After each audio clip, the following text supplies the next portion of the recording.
Good morning. अभी class 10th का exercise 3.3 question number 3। इससे पहले जितना भी क्वेश्चन था उसका लिंक डिस्क्रिप्शन में दिया हुआ है, आप उस वीडियो को खोल के देख सकते हैं। अभी मैं 3 ये प्रॉब्लम सम है और मेथड सब्स्टिट्यूशन मेथड ही है। उसी मेथड से आपको ये सारे क्वेश्चन सॉल्व करना है। अब question number first, the difference between two numbers is 26 and one number is 3 times the other, find them. Question है difference between two number, find them. Two number suppose करेंगे, let the two number be x and y. मैं सिर्फ आपको equation बताने जा रहा हूं, क्योंकि सब्स्टिट्यूशन मेथड से सॉल्व आप किए हुए हैं।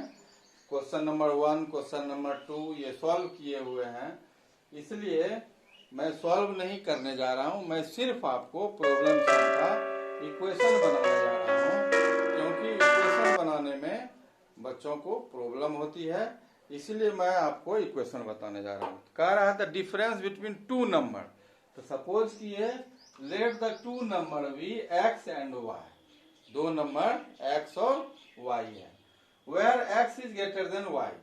इसमें दोनों में से कोई एक नंबर आपको बड़ा सपोज करना होगा। या तो x ग्रेटर देन y कीजिए या y ग्रेटर देन x कीजिएगा।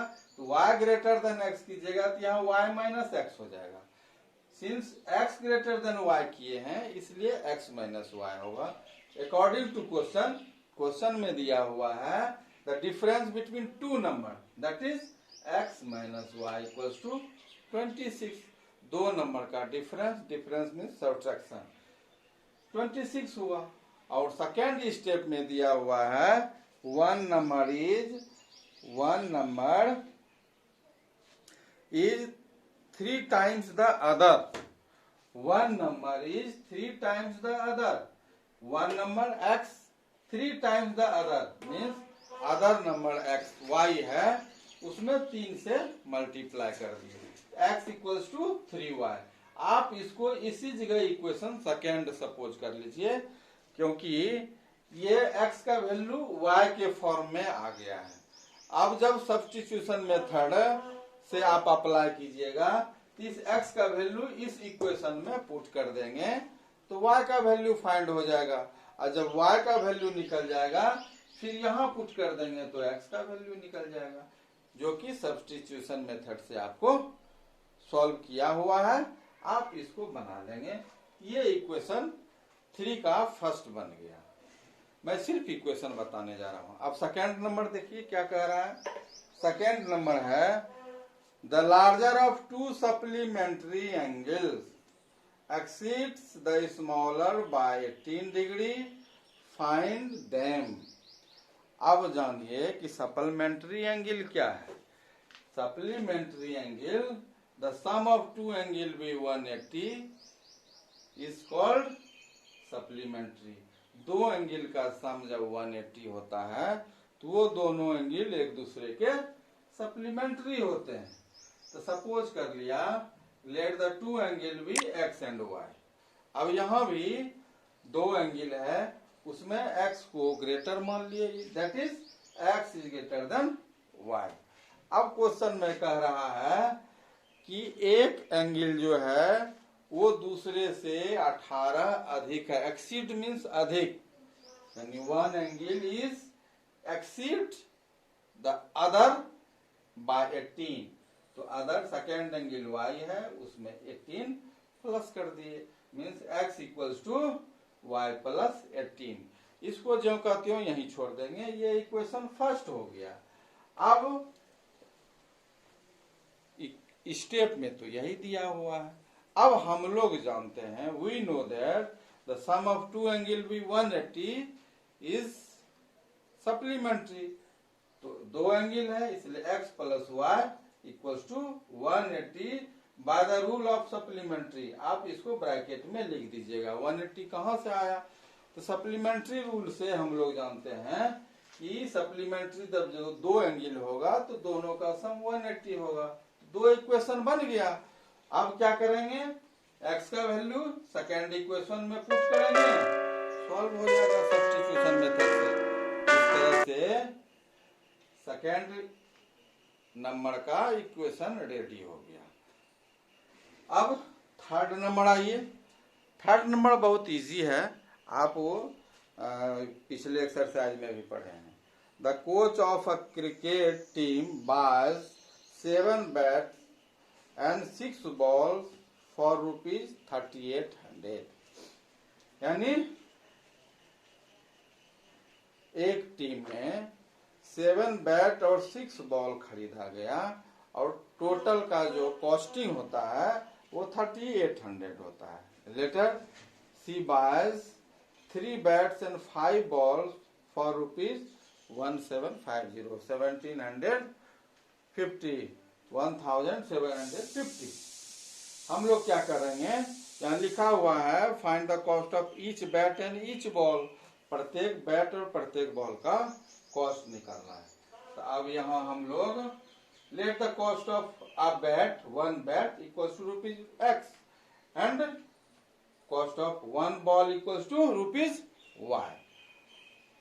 1 बॉल 1 बैट का कॉस्ट दिया हुआ है अकॉर्डिंग टू क्वेश्चन। 7 बैट है तो 7X और 6 बॉल है तो 6Y इक्वल्स टू 3800। ये इक्वेशन रेडी हो गया। अब फिर इसको किसी एक इक्वेशन को x के फॉर्म में आप कन्वर्ट करके फिर उसको नेक्स्ट इक्वेशन में पुट कर सकते हैं सब्स्टिट्यूशन मेथड के द्वारा। क्योंकि इसमें लिखा हुआ है सब्स्टिट्यूशन मेथड, इसलिए आपको दूसरे मेथड का यूज नहीं करना है। तो जैसे ऊपर में किए हैं उसी तरह से इसको सॉल्व कर लेंगे। सब्स्टिट्यूशन मेथड इजी क्वेश्चन है। अब आइए क्वेश्चन नंबर 4। क्वेश्चन नंबर 4 कह रहा है the taxi charges in a city consist of a fix charge together with the charge for the distance covered. For a distance of 10 kilometre the charge paid by ₹105 and for a journey of 15 kilometre the charge paid is ₹155. What are the fixed charges and the charge per kilometer? क्या निकालना है, fix charge और पर kilometre क्या charge है वो निकालना है। How much does a person have to pay for travelling a distance of 25 kilometre. तो वो 25 किलोमीटर डिस्टेंस कवर करेगा तो कितना पे करेगा ये बताने जा रहा है। अब क्वेश्चन में क्या कह रहा है कि एक टैक्सी पर जब आप चढ़ेंगे किसी भी टाउन में, बड़े बड़े टाउन में टैक्सी में क्या होता है, एक फिक्स चार्ज रहता है और आप जितना किलोमीटर कवर करेंगे उसका अलग से चार्ज हर किलोमीटर पर वो जुट ऐड होते जाता है।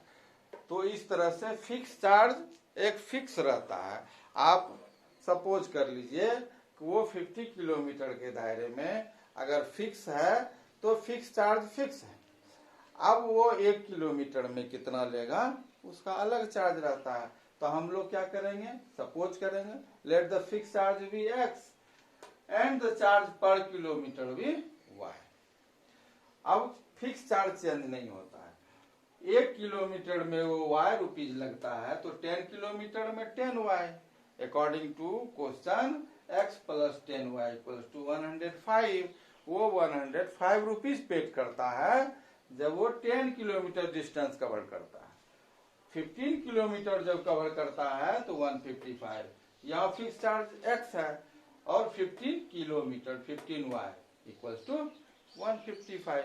यानी कॉस्ट ये 1 किलोमीटर का चार्ज आपका दिया हुआ है Y रुपीज, तो 15 किलोमीटर का 15Y और फिक्स चार्ज X है तो X प्लस 15 इक्वल्स टू 155। आपका ये इक्वेशन रेडी हो गया। अब इस इक्वेशन को सब्स्टिट्यूशन मेथड के द्वारा आपको सॉल्व करना है। x और y का वैल्यू निकल जाएगा। x का मतलब हो गया फिक्स प्राइस और y का मतलब हो गया किलोमीटर पर किलोमीटर चार्ज। जब इतना फाइंड कर लीजिएगा तो लास्ट में दिया हुआ है 25 किलोमीटर डिस्टेंस कवर करेंगे तो कितना खर्च पड़ेगा। तो 25 किलोमीटर फिक्स चार्ज निकल गया, 1 किलोमीटर में निकल जाएगा y का जितना है उसमें 25 से मल्टीप्लाई कर देंगे और फिर फिक्स चार्ज को प्लस कर देंगे, 25 का निकल जाएगा। तो इस तरह से मेनली आपका इक्वेशन यही सॉल्व करना है, सॉल्व कर लेंगे आप। नेक्स्ट क्वेश्चन है क्वेश्चन नंबर 5। क्वेश्चन नंबर 5 कह रहा है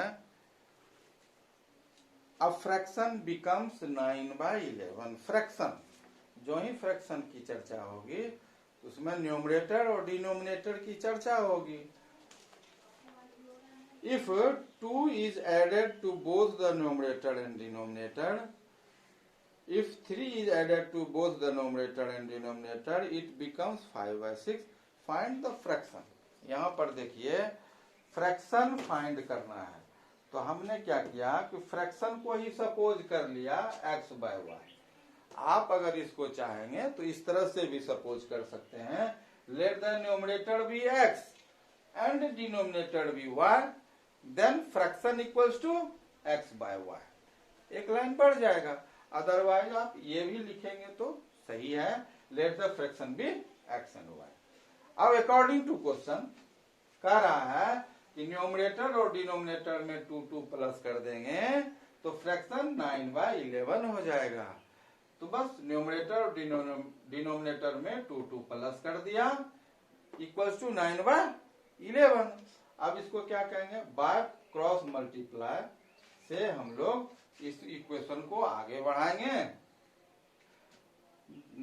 तो इक्वेशन सॉल्व हो जाएगा। जैसे 11 इंटू एक्स, 11 इंटू 2, 11 को इससे मल्टीप्लाई करेंगे, 9 को इससे मल्टीप्लाई करेंगे, यहाँ कर दिया 11x प्लस 11 इंटू 2 22 और फिर 9 को इससे मल्टीप्लाई करके यहाँ लिख दिया।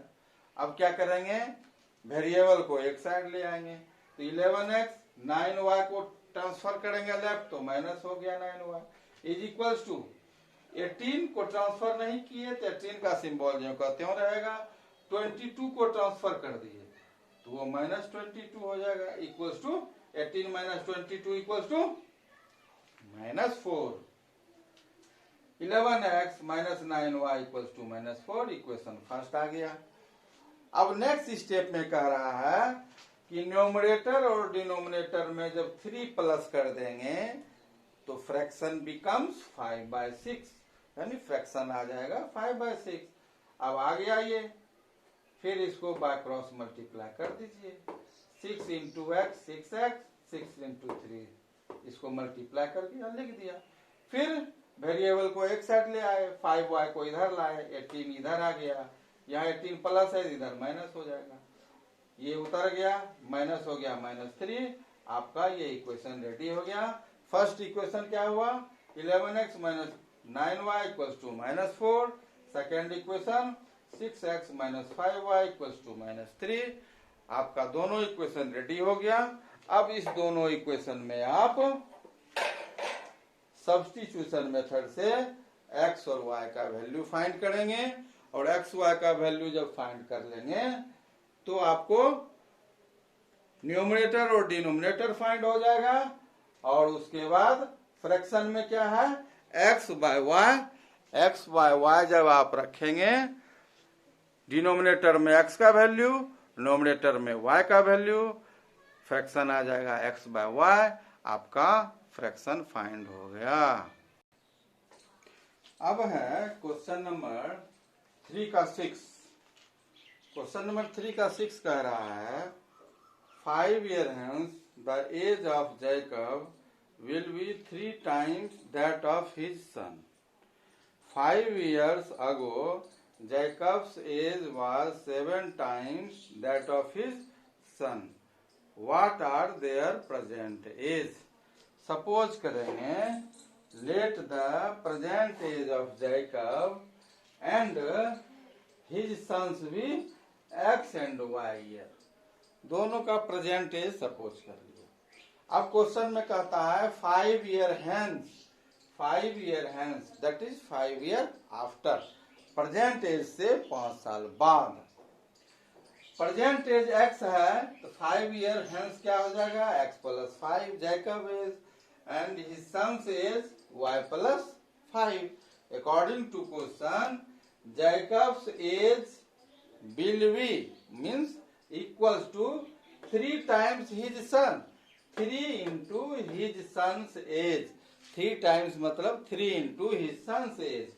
अब जैकब्स एज क्या है, x प्लस 5 लिख दिया, is equals to 3 into his son's हो गया y प्लस 5। अब 3 को इसमें मल्टीप्लाई कर देंगे, 3y प्लस 15। नेक्स्ट स्टेप में आ जाइए, x ये 3y जब लेफ्ट साइड होगा तो माइनस 3y हो गया।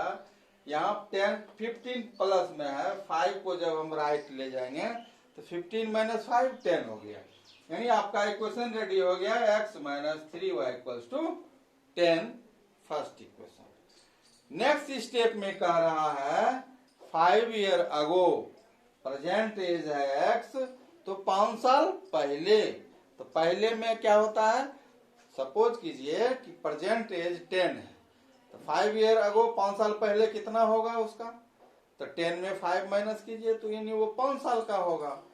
तो हमने सपोज किया है x, तो 5 ईयर अगो 5 साल पहले x माइनस 5 किसका, Jacob's age x minus 5 and sons age equals to y minus 5, 5 साल पहले है। अब इक्वेशन क्या कह रहा है, Jacob's age was 7 times his sons, तो 7 times Jacob's age was means equals to 7 times, तो 7 इंटू हिज सन लिख दिया, बस जो स्टेप है वो स्टेप आपको मैंने लिख दिया। अब जैकब्स एज सपोज किया, यहाँ निकाले हैं, और सन्स का एज ये है 7 टाइम्स है, यानी 7 टाइम्स हिज सन, यानी सन्स के एज में 7 मल्टीप्लाई कर देंगे, तो 7 टाइम्स हिज सन, सन में 7 से मल्टीप्लाई हो जाएगा। अब 7y माइनस 7 इंटू 5 35, इक्वेशन को आप लेफ्ट, 7y को लेफ्ट कीजिएगा, सिंबल चेंज हो जाता है, ये सब तो जानते ही हैं। तो हो गया x minus 7y equals to minus 30, equation second. अब आपका दोनों इक्वेशन रेडी हो गया। इस दोनों इक्वेशन में आप सब्स्टिट्यूशन मेथड से आप सॉल्व करके x और y का वैल्यू फाइंड कर लीजिए, और जब x y का वैल्यू फाइंड हो जाएगा तो आपका दोनों का प्रेजेंटेज पता चल जाएगा। तो अब आपका ये एक्सरसाइज 3.3 कंप्लीट हो गया। बच्चों को ज्यादातर जो प्रॉब्लम सम है उसमें परेशानी होती है इक्वेशन फाइंड करने में, तो इक्वेशन हमने बता दिया। अगर इसमें किसी तरह का कोई परेशानी होगी तो फिर हम लोग देखेंगे, प्रॉब्लम को सॉल्व करेंगे। लेकिन मेनली प्रॉब्लम क्या होता है इक्वेशन बनाने में। आपको हमने ये इक्वेशन बनाया, ये एनसीईआरटी की किताब है, आप अदर बुक के हेल्प से अपने से कुछ और इक्वेशन इसी पैटर्न पर, जितना ये पैटर्न दिया हुआ है इतना ही पैटर्न का आप किसी भी अदर रेफरेंस बुक से आप इक्वेशन बनाएंगे और बना के उसको सॉल्व करेंगे। जब प्रैक्टिस करेंगे आप तो आपको इक्वेशन बनाने के लिए आ जाएगा। एग्जाम में किसी भी तरह का प्रॉब्लम सम आएगा तो फिर परेशानी नहीं होगी, क्योंकि हमने तो इक्वेशन बना दिया। इसको रटने से तो याद होता नहीं है, समझने से होता है। आप समझ भी गए होंगे, फिर भी किसी रेफरेंस बुक से आप जब इक्वेशन इस तरह के क्वेश्चन को फाइंड करके नोट करके जब इक्वेशन बनाओगे तो आप समझ जाइए कि आपका कमांड हो गया इक्वेशन बनाने में। ठीक है, तो एक्सरसाइज 3.3 कंप्लीट हो गया। अब आप इसको रिवीजन करेंगे, अच्छा से बनाएंगे, फिर